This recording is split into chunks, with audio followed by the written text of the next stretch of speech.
Hello, मी अश्विनी. पहाटे 5:30ला उठून पहिला बाथरूममध्ये गेले, कारण कपड्याचा खूप जास्त ढीग होता आणि मला ते धुवायचं होता. त्याच्यामुळे पहिला कपडे हे सगळे भिजत घालून ठेवले. थोडा वेळ भिजतात तोपर्यंत मी गरम पाणी पिण्यासाठी आले होते.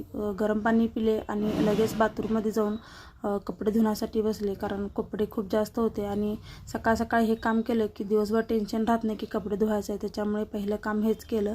कपडे वगैरे स्वच्छ धुवून घेतले आणि खूप जास्त थंड वाजत होती. त्याच्यामुळे माझं आवरून मला चहा घ्यायचा होता. त्याच्यामुळे फ्रीजमधून आलं काढले आणि मस्त असा चहा घेतला. कधी एकदा चहा पिते असं झालं होतं. गरम गरम चहा घेतला, कारण आज उपवास होता, श्रावणी सोमवार.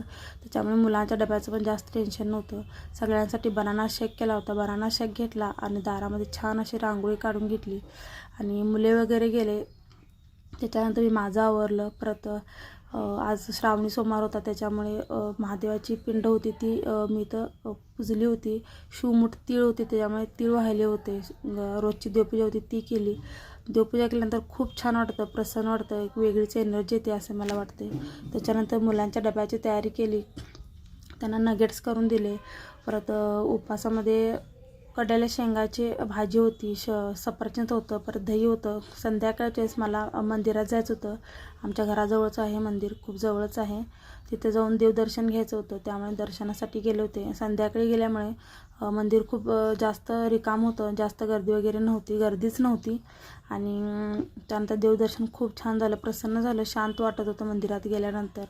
मंदिरात थोडा वेळ फेरा वगैरे मारले आणि एक अर्धा तास तरी मी निवांत बसले होते.